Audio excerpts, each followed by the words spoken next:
शराब घोटाले पर इस वक्त बीजेपी की प्रेस कॉन्फ्रेंस चल रही है, सीधे वहीं ले चलते हैं आपको। Sister concerned oblique related entities shall mean that the entities should not have common proprietors, common partners, or directors, or majority ownership, that is 51%, of the proprietorship or the partnership of the company. They shall not lie with the same person in all the entities. The entities shall not have holding, subsidiary, relationship or not subsidiary of the same holding company. कहने का तात्पर्य यह है कि आबकारी नीति का सबसे बड़ा नीतिगत विषय यह था कि उत्पादक, वितरक एक समान नहीं होने चाहिए, क्योंकि इससे यह संभावना रहती है कि वो बाजार में अपना एकाधिपत्य बनाकर आगे जाकर मनचाहे तरीके से दामों को प्रभावित कर सकते हैं। और जब ये कहा गया कि प्रोड्यूसर, रिटेलर एंड डिस्ट्रीब्यूटर, यानी कि उत्पादक, वितरक अगर एक नहीं होने चाहिए तो वो कंपनियां किसी भी प्रकार से एक दूसरे से संबद्ध नहीं होनी चाहिए। और संबद्धता की विधिवत परिभाषा भी की गई है, अर्थात एक दूसरे के कॉमन डायरेक्टर नहीं होने चाहिए, एक दूसरे की शेयर होल्डिंग नहीं होनी चाहिए, व्यक्ति भी एक दूसरे में कॉमन नहीं होने चाहिए, और किसी भी एक कंपनी की दूसरी कंपनी में मेजॉरिटी ओनरशिप नहीं होनी चाहिए। यानी प्रत्यक्ष या परोक्ष, यहां तक कि दूसरे या तीसरे टियर से भी परोक्ष रूप से आप प्रकारांतर से भी उत्पादन और वितरण को एक साथ नियंत्रित नहीं कर सकते। परंतु अब यह प्रश्न आता है, यह हम नहीं पूछ रहे हैं, एक्साइज डिपार्टमेंट ने नोटिस देकर पूछा 25 अक्टूबर 2021, आज 10 महीने हो चुके हैं। उन्होंने कंपनी का नाम लिया कि Enrich has applied for L1 distributor licence using the credential of a liquor manufacturing company Enrica enterprise having its distillery at Chennai. यानी ये हो गई उत्पादक कंपनी, मैन्युफैक्चरर।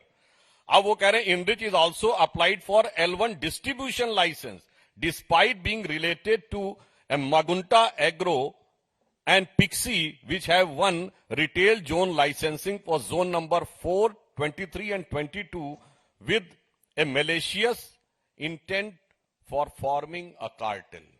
आप बताइए, one company is manufacturer, it is also a partner in the distributor, और 3 zones का distribution उसको मिल जाता है। अब इसमें किसी प्रकार का कोई किंतु परंतु का की संभावना नहीं रह जाती है कि जो नीति तय की गई थी पारदर्शिता को लाने के लिए वो पूरी तरीके से प्रभावित दिखाई पड़ती है। दूसरा एक उदाहरण है, Indo Spirit Beverages Private Limited है, Indo Spirit Distribution Private Limited है, और Indo Spirit Distribution Private Limited messrs Khao Gali restaurant private limited के साथ संबंधित है। यहां पर भी वही कंपनी उत्पादक है और वही शेयर होल्डर है। मैं उसमें बहुत डिटेल्स में नहीं जा रहा हूं, आप चाहें तो जाके चेक कर सकते हैं। और यह भारतीय जनता पार्टी का आरोप नहीं है, यह एक तथ्य है जो आबकारी विभाग ने 10 महीने पहले दिल्ली सरकार से पूछा, तो अब दिल्ली सरकार यह कह के बचाव नहीं कर सकती कि हमारी जानकारी में नहीं था, हम जांच कराएंगे। इससे बिल्कुल साफ हो जाता है कि इन लोगों ने आबकारी नीति में जानकारी में आने के बाद पूरी तरीके से उद्देश्य के साथ बात की है। इसलिए हम उनसे कहना चाहेंगे कि जवाब हमें आबकारी पे चाहिए, ना ईमानदारी की बात करिए, ना बिरादरी की बात करिए। दिल्ली की जनता यह जानना चाहती है कि आप आबकारी की बात करिए, और जब एक्साइज डिपार्टमेंट ने आपको इस प्रकार का नोटिस दिया तो आपने संबंधित कार्रवाई क्यों नहीं की? क्योंकि यह नोटिस तथ्यों के आधार के ऊपर है, जिसमें जो पॉलिसी मैंने आपको बताई उसको सीधे सीधे तरीके से ध्वस्त किया गया है। तो मैं सिर्फ यह कहना चाहूंगा, एक्साइज पॉलिसी तो यह कहती है कि मैन्युफैक्चरर, डिस्ट्रीब्यूटर एंड रिटेलर एक नहीं होना चाहिए, परंतु यहां ये मिथ्या भ्रम और झूठ के मैन्युफैक्चरर भी यही हैं, डिस्ट्रीब्यूटर भी यही हैं और रिटेलर भी वही हैं। और उसके बाद पूरी निर्लज्जता के साथ जनता के सामने आकर यह दावा करने वाले कि सबसे बड़े ईमानदार वो हैं, इस असत्य के परपिट्रेटर भी वही हैं। अब मैं अनुरोध करूंगा हमारे दिल्ली के सांसद प्रवेश साहिब सिंह वर्मा जी से कि वो आगे का विषय आपके समक्ष रखेंगे।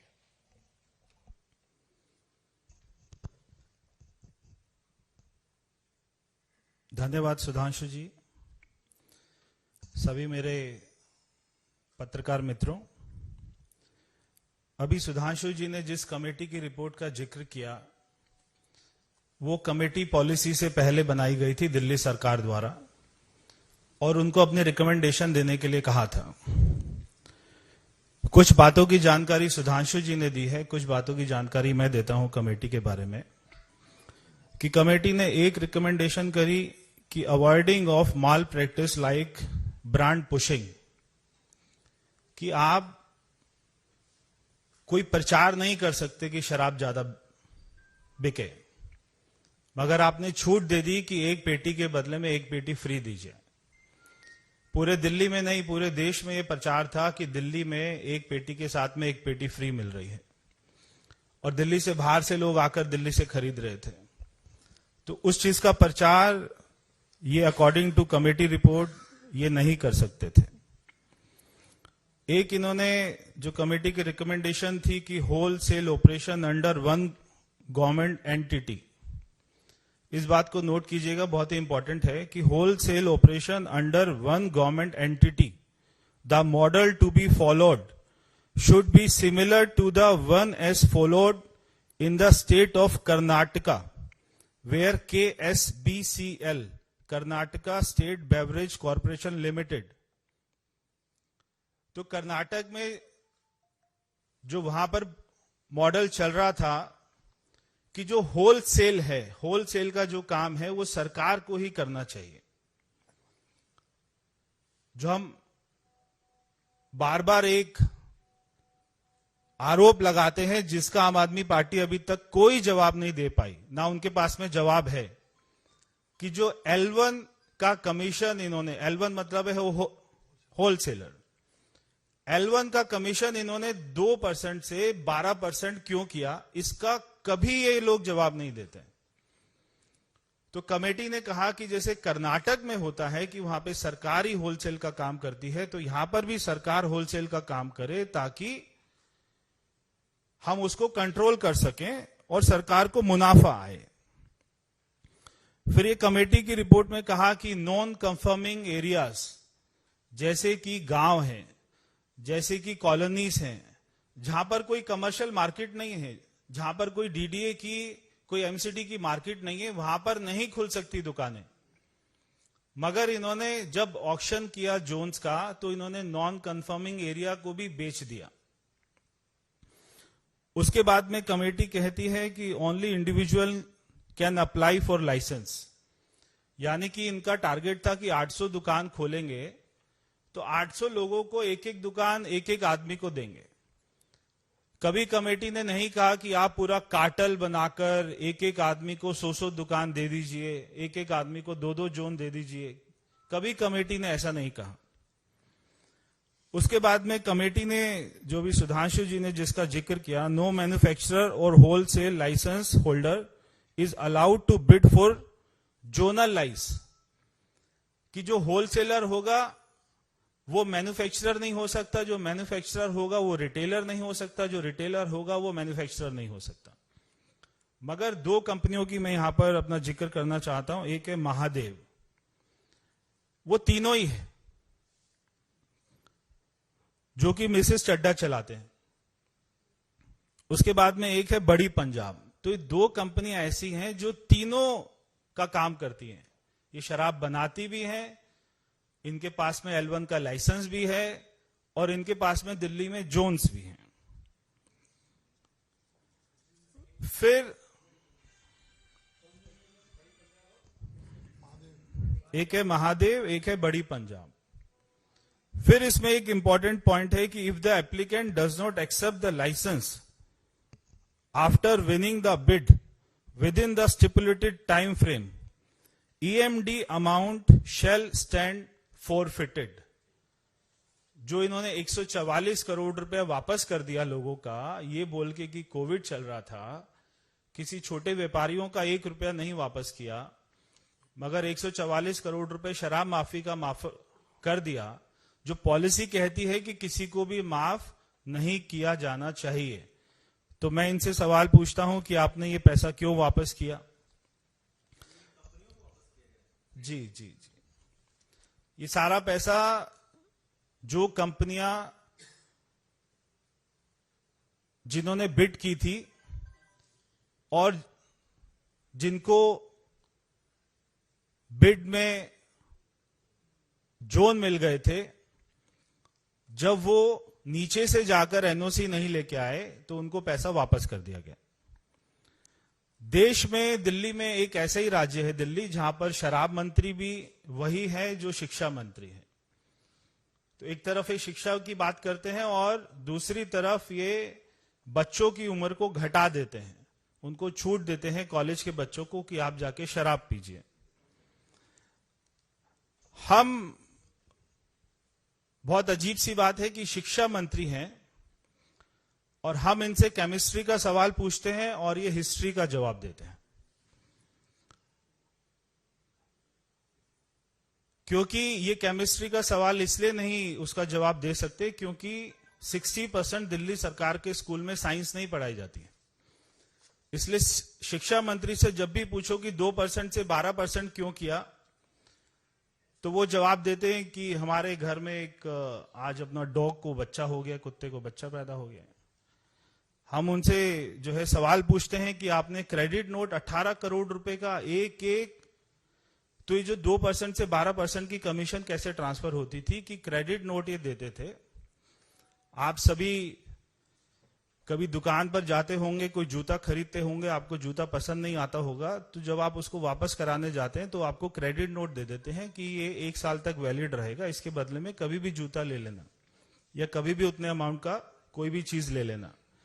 तो ये रिटेलर्स को जो L1 होते थे, वो सारे रिटेलर्स को क्रेडिट नोट इशू करते थे और वो क्रेडिट नोट के बदले में उनसे कैश लेकर वो आम आदमी पार्टी को ट्रांसफर किया करते थे। तो ये इनका सारा अपना मॉडस ऑपरेंडी था। ना ये क्रेडिट नोट का जवाब दे सकते हैं और ना ये 2% से 12% का जवाब देते हैं। ये सीधा पहुंच जाते हैं कि केजरीवाल तो प्रधानमंत्री के उम्मीदवार हैं। तो एक कोई गांव में अपना हड्डी सा पहलवान था, तो एक हमारे देश में गामा पहलवान हुए, बहुत जो है उनको रुस्तमे हिंद भी बोलते थे। तो एक हड्डी सा पहलवान था राघव चड्ढा जैसा, तो वो बार बार जो है चुनौती देता था कि गामा पहलवान को मेरे सामने लाओ, मैं उसको हरा दूंगा। तो ना गामा पहलवान ने उससे लड़ना था, और जब अगर कभी वो आ भी जाता तो उसका हड्डी पहलवान का क्या होता, तो वो भाग जाता। तो ऐसे ये खुद ही 4 लोग कहीं पर भी जाके चैनल पर या किसी दूसरे राज्य में जाकर खुद ही एक दूसरे की पीठ जो है थपथपा रहे हैं कि इसको भारत रत्न मिलना चाहिए, इसको प्रधानमंत्री मिलना चाहिए, इसको ये मिलना चाहिए, इसको ये मिलना चाहिए। मैं आपको बहुत ही इंटरेस्टिंग फिगर एक जो है बताने वाला हूं, और जब आप इनकी आम आदमी पार्टी की पीसी में जाएं तो जरूर उनसे ये वाला सवाल पूछें, इसका भी जवाब उनके पास नहीं होगा। कि आपने मनीष सिसोदिया को बार बार ये कहते सुना होगा कि हमारी दुकानें ज्यादा नहीं खुली, इसलिए जो हमारा रेवेन्यू है वो कम आया। अब आप ये जो मैं आपको फिगर दे रहा हूं इसके बारे में जरा सुन लीजिए कि 2020 और 2021 में, अगर मैं 19 और 20 की बात करूं तो दिल्ली में 10,000 करोड़ की शराब बिकी 2019 और 2020 में। 2020 और 21 में दिल्ली में 7,860 करोड़ की शराब बिकी। और जब ये पॉलिसी आई तो केवल 7 महीने के अंदर में जो दिल्ली में शराब बिकी है वो अमाउंट है 10,000 करोड़ रुपया। तो जो पुरानी पॉलिसी में एक साल में 7,800 करोड़ की शराब एक साल में बिकती थी, इन्होंने 7 महीने में 10,000 करोड़ की शराब बिकी है दिल्ली में, 7 महीने में। तो ये बात को नहीं कह सकते कि हमारी दुकानें कम खुली हैं इसलिए हमारी शराब जो है कम बिकी है। इनकी शराब 1.5 गुना ज्यादा बिकी है। और एक्साइज की ड्यूटी इन्होंने कर दी 1%। अब मैं आपको एक्साइज के ऊपर में भी आपको उनसे सवाल पूछना चाहिए कि 19-20 में आपको एक्साइज ड्यूटी 4,200 करोड़ रुपया सरकार को मिली। 20-21 में एक्साइज आपको 3,300 करोड़ रुपया मिला। मगर जब आप नई पॉलिसी लेके आए तो केवल 158 करोड़ रुपया एक्साइज मिला। एक्साइज 158 करोड़ रुपए, यानी कि एक्साइज में भी लॉस है और आपके रेवेन्यू में भी लॉस है। तो मैं मनीष सिसोदिया जी से पूछना चाहता हूं कि आप इस बात का जवाब दें कि आपकी सरकार को एक्साइज में 3,000 करोड़ का लॉस हुआ है और आपके रेवेन्यू में 3,500 करोड़ का लॉस हुआ है। ये सरकारी लॉस है, ये आपको हुआ है या नहीं हुआ है, इस बात का जवाब दे दें। ये तो सारे डाटा होंगे एक्साइज के पास में, एक्साइज विभाग के पास में, आपके पास में। तो सरकार को पिछले साल की तुलना से एक्साइज में कितना लॉस हुआ है और आपको रेवेन्यू में कितना लॉस हुआ है, इस बात का मनीष सिसोदिया उत्तर दे दें कि आपको 3,500 करोड़ रुपए का लॉस हुआ है या नहीं हुआ है रेवेन्यू में, और 3,000 करोड़ रुपए का एक्साइज में लॉस हुआ है या नहीं हुआ है, इस बात का जवाब दे दे। और जो 6,500 करोड़ रुपया सरकार को लॉस होता है, देखिए ये अपने आप में एक बहुत बड़ा क्राइम है कि सरकार जिस पॉलिसी में उसको 6,500 करोड़ रुपया ज्यादा मिल रहे हैं, अगर सरकार एक नई पॉलिसी लेकर आती है और उसमें ऐसे चेंजेस करती है कि जिसमें सरकार को 6,500 करोड़ रुपया कम आता है, तो ये अपने आप में एक बहुत बड़ा क्राइम है। तो वो 6,500 करोड़ रुपया कहां जाता है जो सरकार को लॉस हो रहा है? क्योंकि शराब तो ज्यादा बिक रही है, शराब कम नहीं बिक रही, मगर सरकार को जितना रेवेन्यू आना चाहिए था, जितना पैसा आना चाहिए था, वो नहीं आ रहा। तो वो पैसा कहां जा रहा है, इस बात का जवाब दें। तो ये कई ऐसे बिंदु हैं जिनसे जब आप उनसे केमिस्ट्री का सवाल पूछेंगे तो आपको हिस्ट्री बताएंगे। तो इसीलिए यही हाल है कि जो है इनके बच्चे ये बार बार अपने स्कूल में जाकर बोलते हैं कि आप पेपर में कुछ भी लिखकर आ जाना, उसको खाली मत छोड़ना। ऐसे भी हमने वीडियो देखे कि कुछ भी कोई कहानी लिख के आ जाना, पिक्चर की, शोले पिक्चर की कहानी लिख के आ जाना, खाली मत छोड़ के आना, आपको पास कर देंगे। तो वैसे ही ये दिल्ली की जनता को, देश की जनता को गुमराह कर रहे हैं। बहुत बहुत धन्यवाद। पहले इस विषय से संबंधित सवालों पूछ लें।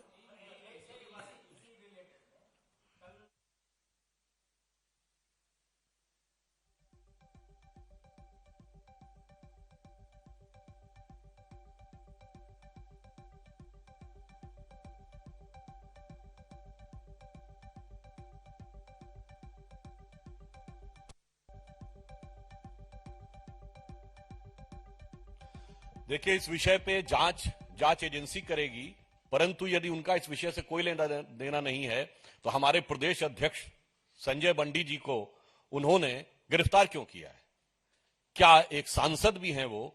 उन्हें लोकतांत्रिक ढंग से अपने विषय के ऊपर प्रदर्शन करने या सत्याग्रह करने या किसी भी प्रकार के राजनीतिक प्रदर्शन करने का अधिकार नहीं है। तो ये कहीं ना कहीं दर्शाता है कि उनके मन में एक राजनीतिक पूर्वाग्रह है और जिस प्रकार के आरोप है उनके बारे में एजेंसीज सक्षम है ये तथ्य की गहराई तक पहुंचने के लिए।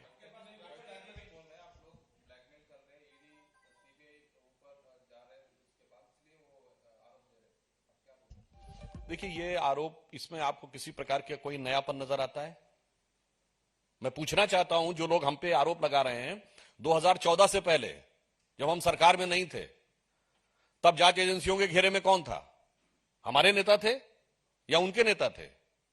कॉमनवेल्थ हो, कोयला घोटाला हो, सीडब्ल्यूजी हो, समाजवादी पार्टी के नेता मुलायम सिंह जी, लालू प्रसाद यादव जी, डीएमके के नेता, तब भी वही थे जांच के घेरे में।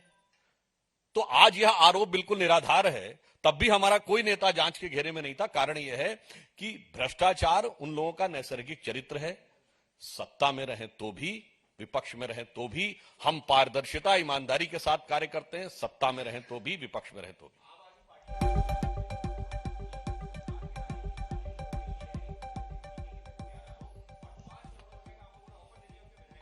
देखिए, मैं कहना चाहूंगा, आबकारी पे जवाब दीजिए, इधर उधर भागने का प्रयास मत करिए। वो ईमानदारी से लेके बिरादरी तक हर प्रकार की बात का जवाब देंगे, पर आबकारी पर अपनी बदकारी का जवाब नहीं देंगे। हमें जवाब उनसे एक्साइज पॉलिसी पर चाहिए। आज एक अपना वीडियो ट्वीट किया है, अगर आप उसको देखें, कि ये खुद ही अपने लोगों को पंजाब से बुलाकर बॉर्डर के पास खड़ा करा के उनको सिम कार्ड देकर और फोन करवाते थे, और उसको वो बोलते थे कि हमको ऐसी ऑफर आ रही है। तो जरा आप जो उन्हीं का आम आदमी पार्टी का कार्यकर्ता था, वही ये सारी बातें बता। वैसे तो उनका एक एमएलए खुद आरोप लगा चुका है कि 20 करोड़ रुपए टिकट के लिए मांगे जा रहे थे। हमारा आरोप नहीं है, उनकी पार्टी के सिटिंग एमएलए ने आरोप लगाया, इसलिए, मगर हम उसमें नहीं जाना चाहते। हमारा विषय यह है, आबकारी पे जवाब चाहिए, इधर उधर की किसी बात के ऊपर कोई बात नहीं। और जो प्रश्न उठाए हैं अभी प्रवेश जी ने, हम लोगों ने, टेक्निकल हैं, पॉलिटिकल नहीं है। टेक्निकल का जवाब टेक्निकल चाहिए।